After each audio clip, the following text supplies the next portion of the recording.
that they were very grateful for the fact that we looked after their graves, and they decided then that rather than repatriate all those bodies, they decided that they would move everyone that died in Australia during the war that was Japanese. So all people that were in internment camps, that anyone that died was transferred to Cowra and buried alongside the Japanese prisoner of war. And that there's little kids there, there's old people there that just died of natural causes during the war while they were interned. There's a fighter pilot that was shot down up near Darwin, he's there. And that was an act of reconciliation with Japan. It was probably the first act of reconciliation after the war. So Cowra has since been the linchpin of international reconciliation. It's Australia's thing. So we have a festival of international understanding where every year we invite a guest nation to come and present their culture to the town and explain what they do, what they stand for. This year it's the United Kingdom. Good. And they'll be here. That's on the 28th and 29th of March. This is the first thing for the festival, is the Festival Fours. Tomorrow we plant a tree that represents the country that is the guest nation, and tomorrow I help plant an oak tree from the United Kingdom in our park just up the road. So yeah, lovely. That's what makes the town different, and that's why we've got the Festival of International Understanding. Cowra is a town, these days we've got 8,000 people in the town, 12,000 in the Shire, very wealthy Shire produce-wise. It's just a quality little town. I would say that. I'm the mayor, so I'm going to wrap it up, aren't I? But now, look, it really is a great spot. I've been here several times. I always stop in here, and the Cowra Breakout site is a remarkable place. If you've not been out here, and what the work you've done out there to make it a really excellent explanation of what happens. That's a great shot. Sorry, just to interrupt. Back to the bowls for a sec. Dylan Skinner with a big drive. Good bowl, yeah. Yeah, he had a good crack, didn't he? Dylan Skinner from Cam. It wasn't Dill. It was his opposition. Must have been Grimo. Chris Grimson over this side on the far right. So, yeah, it's lovely out there. And, I also know out there you didn't just have Japanese prisoners for the breakout. You had Italians out there. Yeah, now the Italians were interesting. The Italians, the camp was actually built for Italians, and the Italians were when the forces were storming through North Africa, they were taking a lot of Italian prisoners, and they didn't know what to do with them. There was rationing and everything going on in England, so they didn't want to send them back there. They were a burden, so they sent them to India. Well, the Italians and the Indians didn't really suit one another. The food was different. Food's very different. Yeah, conditions were different. So they decided they had a problem, and they looked for somewhere else to send them. And they chose Cowra, and the camp was built to hold 4,000 Italians. The Italians didn't need to be held in the camp a lot. That's it. The officers were allowed to walk down the street for, for a coffee and an aperitif. They were happy to be here. They didn't want to be in the war, particularly when you're losing, I suppose. But they worked on farms. They lived on farms. They were very popular in the town, and we talk about the Japanese breaking out, but at times the Italians had to break in. They got home late and had to rattle the cage to get back in. They had a market garden down where our showground is today, and they built a lot of the infrastructure at the camp itself. The Italians, they built fountains and all sorts of things. It was found when they demolished the camp after the war that they also had a still under the floor there too. So the Italians, they were fine. But so we then started taking Japanese prisoners late in the war, and so we had 1,000 enlisted men plus officers. So they were kept in separate compounds in the camp itself. It was starting to get a bit overcrowded, and they decided that they would move the enlisted men to Hay. There was a camp at Hay, and when the officers found out about this, that they were going to move next day, they'd been planning an escape, so they brought it forward to that night, the 6th of August. And to be honest, the fences and all that weren't crash hot, and they just threw blankets over them, threw greatcoats and things like that over them, and went over the fence. So. Once they got out, they then had to decide what the hell they're going to do with themselves. They pushed themselves out into 1940s agricultural Australia. There's not much out there for them, for anyone, really. No, it was, I think it was a bit of a shock, and there's a couple of lovely stories. One is about 5 days after the breakout. It took them 9 days to round everybody up again. And there were 4 of them, a place called Holmwood, which is about 6 or 7 k's out to the east of town. And a lady there noticed there was something in her shearing shed, so she's gone over and had a look, and here's 4 escapees sitting there, cold, hungry. August is not the best month in Cowra, so they were tired, hungry. They didn't know what to do with themselves, so she thought, all right. So she went and approached them, and they were happy to go with her. And she put them on the veranda and rang the police and the army camp, and they sent a truck out to pick them up. And when the army camp people got there, they said, right, are you blokes in the back of the truck? And she said, no. She said, they're not finished, they're scones and tea. When they're finished, they can get in the back of the truck.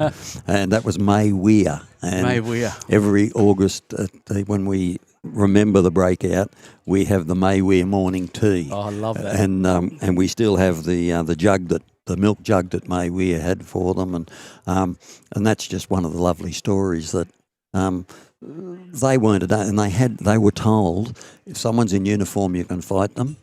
If they're in civilians, you do not touch them. And so May Weir was safe, and everything was good. There's another story that the camp commander lived about 10 k's to the east of town as well, and about 7 days after the breakout, his wife was home by herself, and a bloke knocked on the door. He was tired, hungry, cold, like everybody was, and so she took him in, put him through the shower, got her husband's clothes, and got him clothed, and then gave him a meal. And when her husband turned up late that night, come home from the camp, he said, what's this bloke doing here in my clothes? And she said, well, he was cold, wet and hungry. What do you think I should do with him? So he had another trip into town to take him back to the camp. But they're lovely stories that don't get told a lot. We only found out that second one, we only found that out a few months ago. So there's a lot of war history here. We also had some Indonesians. Now, they're not buried in the war cemetery. They're buried in our ordinary cemetery, and they were sent to Cowra as prisoners of war from Indonesia by the Dutch. But it turns out they were political prisoners. They were Dutch freedom fighters. They wanted the Dutch out of Indonesia, and so once they discovered that, they let them all go again. And most of them went up around Cairns and that, where the climate was what they were used to, and worked on the sugarcane. But a few of them died while they were here, so they're buried in our cemetery alongside the Cowra people. And we get the Indonesians turn up once a year on Indonesian Heroes Day, and we have a commemoration of that as well. So there's a lot of war history here in the town, and it's what really makes the town different to other towns. Exactly right. So I'm just looking here. I'm just noticed, guys, that there's a big lot of rain coming. We'll just have a chat about the bowls. Warren Towney with his last bowl drawing a very nice shot. The green and gold bowls. Warren Towney from Dubbo, a country boy himself, and one of the guys I'm really proud of, by the way. And we spoke about before you mentioned it earlier. It's Wiradjuri country. It is. And, I should acknowledge that. I usually do at the start and acknowledge the Aboriginal people of the Wiradjuri country and thank them for allowing us to be here on the land, and a couple of Indigenous boys playing here too, by the way. Yeah, with very good sportsmen as a rule, and women. very coordinated people. They tend to be. They lived here on the river, of course. Wherever you had rivers, you generally had the First Nations people were there. Where there's and water. Water. And they weren't stupid. They picked the good places to live, and none better than here. But we're very proud of our town. We spend a lot of time and money on our parks and gardens, and it's always a picture.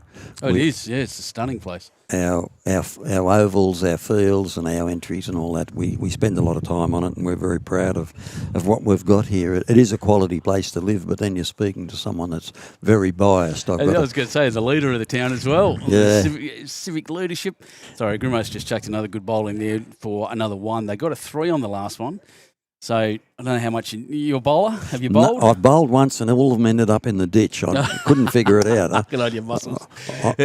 I'm more of a golfer, and right. I get more turn on me golf balls than I did on the bowls. Oh, look at that! That's another good bowl. He's rushed through a bit, Dylan. Yeah. He's adjusting. It's a bit quicker than the lads think. Just the one, I think. Yep. Yep, one to Grimo again. So that puts him up 4-1. The lads from Campbelltown. It's it's a bit different out. On when you come from your own green, and you know this on a golf course, the conditions can be different, and as it's showing here, wherever you go, and these guys play a lot of bowls, especially during pennant season right now. So this weekend they'll have all played on different places all around the state, and then they've all come here, and again it's just a very different green. So I'll take them a few ends to get in. So you got to adjust your speed, I take it. Yeah, speed and your line as well, because obviously everyone's bowls. The bias has got to be bias. right. Yeah. And some of these guys can play on synthetic surfaces, so carpet or a plastic grass. And that's another different kettle of fish. There's less friction on the bowl, so it doesn't turn as much generally. Oh, right. But okay. it will still travel very quickly. They'd be more consistent, wouldn't they? Would they all the same, or they tend to have their idiosyncrasies? They do have idiosyncrasies. So grass greens essentially when it rains will slow down. Yep. And when it's cooler, it's generally slower. In the evening, the grass stands up and things like that. On a synthetic, especially a carpet like I've got at Huskerson where I play, the carpet fibres actually expand in the heat and slow the green down, which is the opposite. Grab the bowls. A little more friction, yeah. So it's different. But this is going to change shortly too, I'd say, looking at the rain. Just looking at the radar here in front of me. Where's Cowra's there? We are on the edge of a pretty big rain front coming. It wasn't supposed to be much in it, but as it's got closer, they've been talking more and more rain in it. I was in Sydney on Thursday, Friday. By gee, it poured down there. It was scary at times. Cars pulling off the road and all that sort of thing. I can tell you, sailors, bowlers and golfers talk about the rain a lot, talk about the weather all the time. So. And see, what came from that Japanese reconciliation, the Tokyo government, along with the Australian government, and a lot of Japanese corporate people as well, decided to build a Japanese garden in the town. Now, I know you've got someone coming to talk about the Japanese garden later on, but a gentleman by the name of Ken Nakajima designed that and maintains it's the best garden he ever built. Oh, really? And it's the largest Japanese garden in the Southern Hemisphere. I can tell you they're one of our sponsors. I've got some things here that some things they want me to say, which is where we discover the tranquility of the Cowra Japanese garden. They're one of the major sponsors of this tournament. And things we love in bowls and most community sports, as they do, is sponsor. So when you come out here, definitely go to the Japanese garden. It is genuinely, I have been there, and it is a genuinely good place to go. So it's spectacular. It's just amazing. But yeah, so that had become the major tourist attraction in the town, together with the old prisoner of war site, which are not far apart. And the prisoner of war site is heritage listed. We can't do much with it. We mow it, and we have interpretation signs up there to show what it was.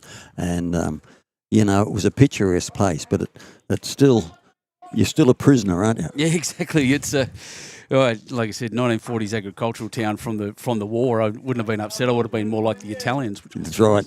Well, they were happy to be, and some of the Italians came back after the war. They were happy to be here and decided it was a good place. Some of them worked on farms and came back. And that was about the time the MIA was being established. Yep. And they saw that there was a great opportunity there, so a lot went down there. The Italians, we look fondly on the Italians, that just the fact that the attitude they had was so good.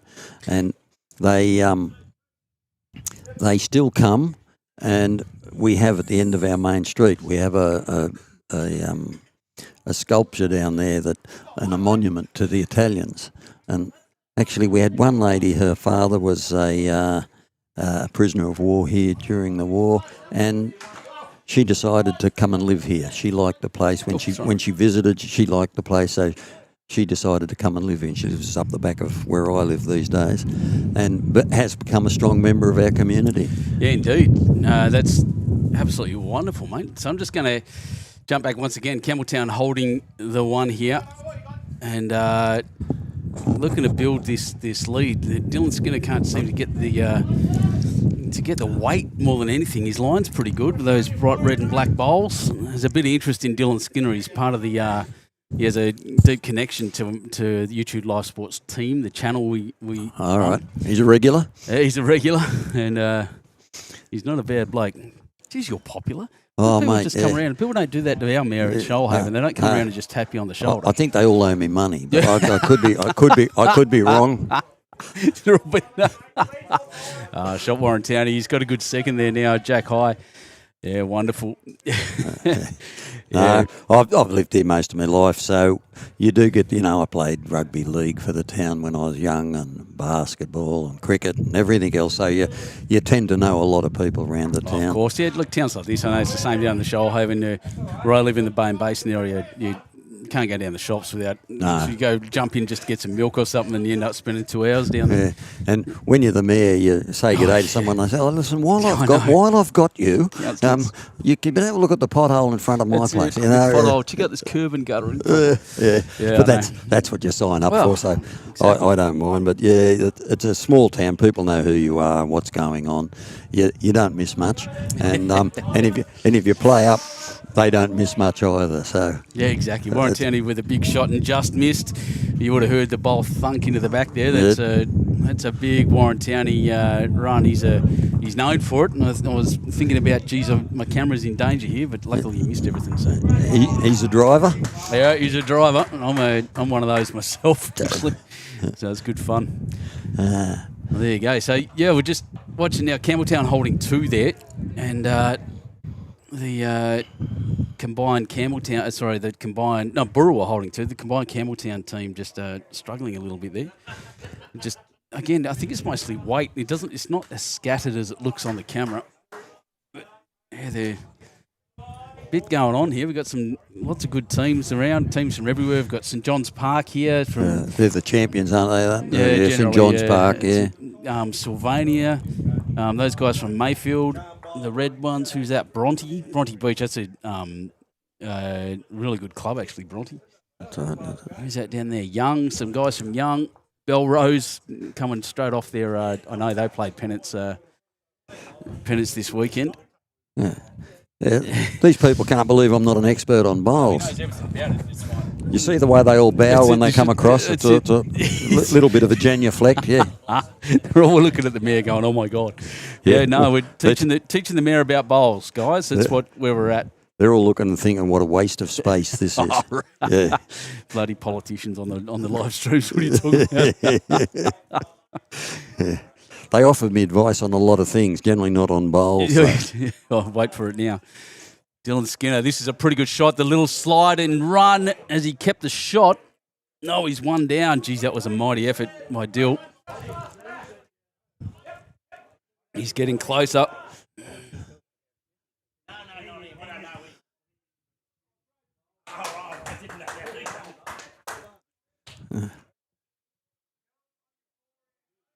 I think there's people casting dispersions over my livelihood here, I think. Like I said, politicians, you'll never get it right. No. It's fine. We get it down at there, like I said, down at the Shoalhaven too. We're not going to talk too much about the Shoalhaven's problems, but there's lots of things going on in my town that are pretty unattractive at the moment. But we're still working hard and getting things done.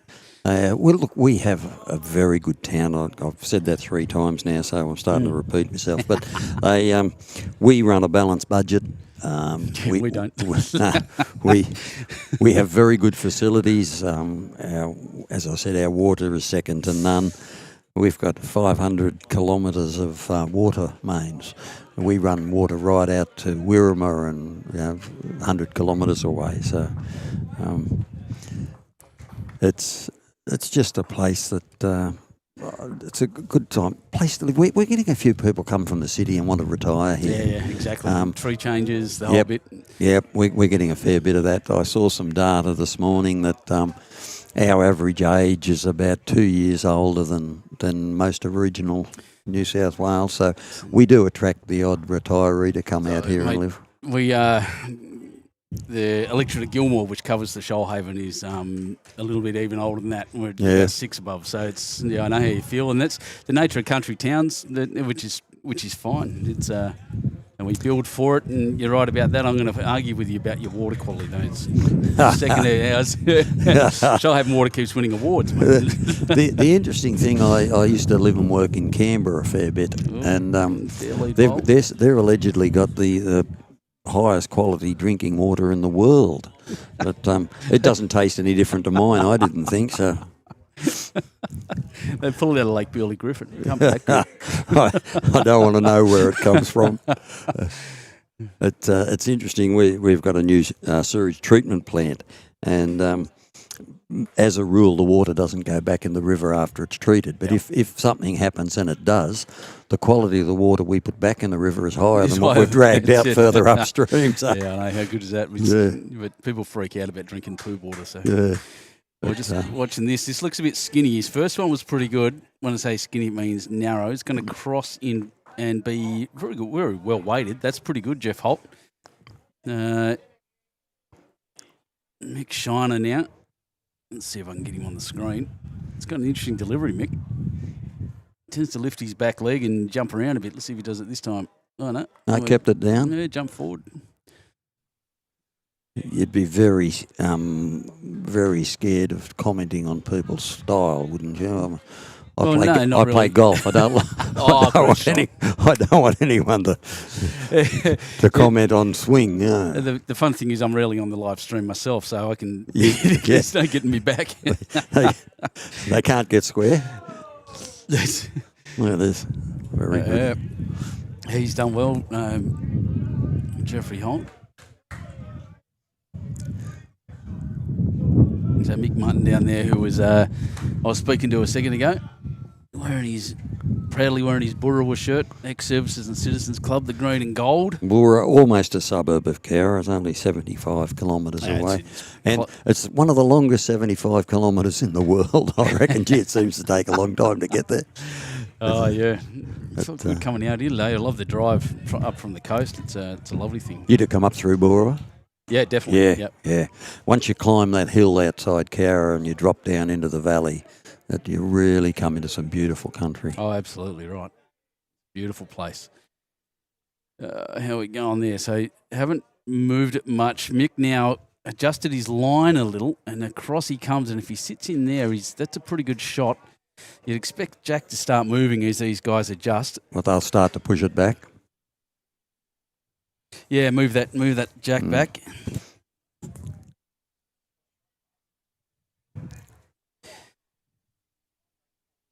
Yeah, it's short and he's not happy. He wanders away.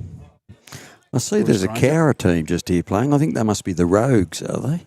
just looking at them. I thought they'd qualify. I'm not sure if we have to. To be honest, like you saw me rushing around. I was here about 45 minutes later than I expected to be this morning, and so I was in a hectic rush. So I haven't even looked at the rest of the teams, who's there. I'll do that probably maybe later. Someone will bring me a list, or I'll have a look tomorrow morning. But the club's certainly, the guys out here getting into the club's refreshments and the entertaining. Actually, this is a very, very good club. It's we've got, I think, from what I've been told, the greens are very, very good quality, but the club itself is an excellent club. Very, very well run, very well patronised by people. It's probably the number one club in the town. We've got a couple of others, but this is the one that tends to get patronised the most. It's just a quality place. Food's good. This is very good. Warren Towney, my good mate. And a little touch and set. That's a great shot, Warren. He's a wonderful bowler. He travels around the state a lot and get into these places. And he actually just started up a yarning group with his mob out west, and they look after men's health and that kind of thing up there. I'm very proud of my mate Warren. He's a good bloke. Well, he might be a good bloke, but he can certainly bowl well. Can bowl too, yep. Yep.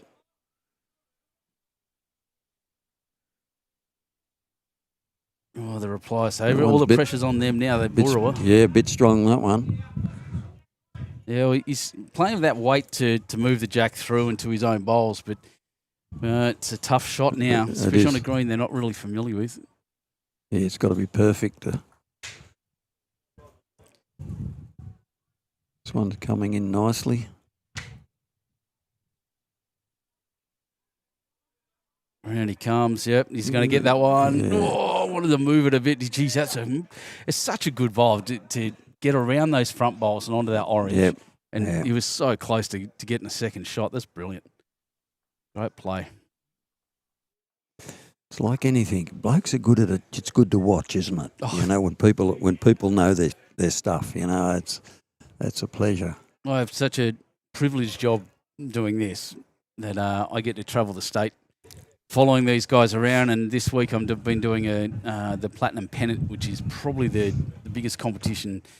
Probably it's got the world's best players in it, all up and down, and it's just played in New South Wales, and it's just ridiculous the quality of what you see. Yesterday, two of the world's best, two Australian representatives in Disco, Aaron Wilson and Corey Wedlock, played against each other, and just watching, especially Disco, Aaron Wilson go off. He's Commonwealth Games champion. And just a legend. So does that set your standard that you expect to watch that all the time, or do you accept that that's the pinnacle? Sorry, I'm just going to replay that. That was one of the great replacement shots. Have a look at this. So he's seen that bowl there. He's played the correct weight and line, took him out cleanly, carried the jack through. He's now holding 3. Yep. That is a beautiful shot by Chris Grimson. Yeah, almost perfect, wasn't it? Oh, yeah, spot on. So Dylan now will probably look to kick that. If he touches that red bowl and replaces it, that's the definition of a resting toucher. It is. It's leaning on it, isn't it? Leaning on the jack. And so it's Dylan missed with his first, and I think that lead bowl's got the drive out of play too, hasn't it? Yeah, all those back bowls, and that's where Grimo's going now, all the way to the back. Yep. Dylan having a close look at what he needs to do. That front bowl there too, that blue one right in the front, that's stopping the big, heavy shot. Yep. Ben, if you have a look up the hill there, you'll see all that... scaffolding. All the scaffolding. That's the old hospital. They're just about to pull that down. They've put the scaffolding up so they can demolish it. Behind that is a brand new hospital. We'll get to see it soon. Yeah. Well, depends. If they start at the top demolishing it, it might take a little bit of time. If they start at the bottom, I think it'll probably come down a bit quicker. A bit quicker. Yeah. But we've just got $112 million hospital, which is an absolute picture. Gee, it's a good job. A lot more facilities than what we used to have. I'll just show you what we're talking about here as I can zoom in and get past all those buildings, I think. It's the blue on top of the roof there, yeah. So if you go all the way back there, there's a new hospital and all that being built there in front of all that. And there's pretty much shops and some heritage buildings all around this club. Yep. It's the older part of town. It's interesting. At times it was a bit cheaper here, and now it's turned into Cowra's Paddington. It's tightly held, and you pay a premium to get in here now. Exactly. It's a central part of town, close to the shops, close to the doctors. Everything's close by. The council chambers, when you want to go down and complain to the council, that's not far away. So. And which I highly recommend doing, by the way. Not. But, this part of town has really had a resurgence. It's very popular now. Just looking here, it's a good part of the town, of course, and we're sponsored here again by. We're going to have guests from all of the sponsors coming on to have a chat about their work, and one of them is due very shortly. So, Paul, I might kick you off if that's all right. That's She's all right. about to come in, but thanks so much for the chat and give us the thing. And I'm here for days. Yeah, So if you- I'm free tomorrow. Tomorrow afternoon, I think I'm free. I've got to plant a tree in the morning. That's it. And then talk to the local member. We've got a very, very good local member, a state local member. And she's coming tomorrow to watch me plant the tree. So oh, lovely. What's her name? Steph Cook. I don't I know. know Steph Cook. Yeah. Yes, Steph Cook. Probably the hardest working local member I've ever seen. There you go. That's And beautiful. she's responsible for the hospital. She gets all the mayors into her electorate every year. And 8 years ago, when she was first elected, she said her number one priority was a new hospital for Cowra. It's now open and up and running. So That's wonderful. a lot to be thankful for with Steph Cook. All right, Ben. Thank you very much, Paul. It's an absolute pleasure, Mr. Mayor. And I'm sure we'll talk again soon. No doubt. Talk soon. Catch you later. Bye.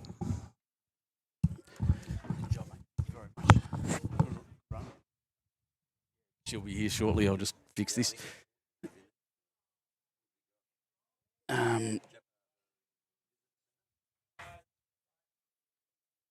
Yeah, Japanese Gardens is coming up, so Caitlin Sanford will be here. Mm-hmm. Excellent. So, yeah, Caitlin Sanford will be here at some point shortly. I'll just have a chat about these bowls. You can see the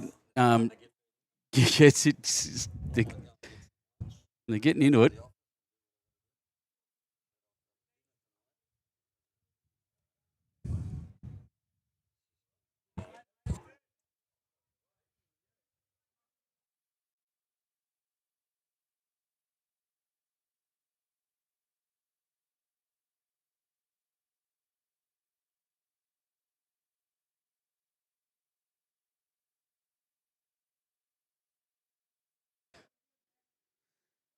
All right. So, as I said, in this direction, so wind at the moment almost blowing directly from behind the bowlers. And as the wind is hitting this area here, I can tell you it's swirling a bit. So, the long end that's put the jack down the back here is going to be tough to get out in this direction. I think maybe a little easier than in the other way. Yeah, the other way. But we'll see. So, yeah, thanks to Paul Smith for coming in. It was really interesting, actually. He's got a lot to say and a lot of knowledge about the breakout in this beautiful town.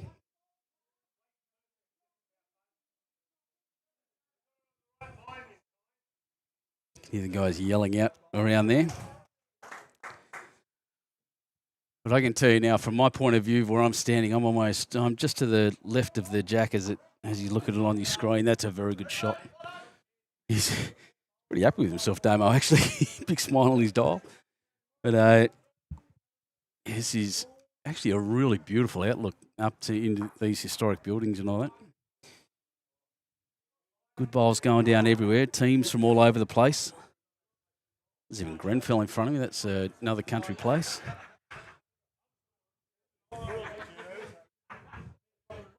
Warren Towney.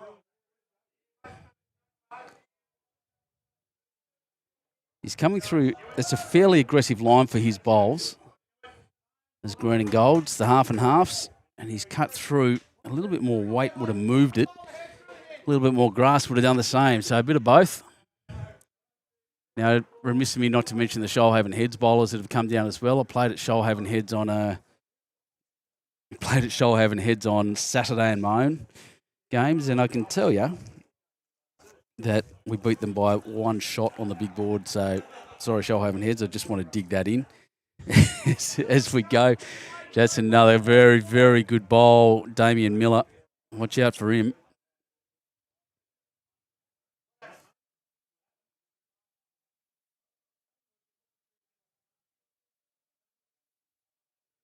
That rain's definitely on the way. Yeah, better wait, Warren. Jack high. It's giving his skip some options, if nothing else.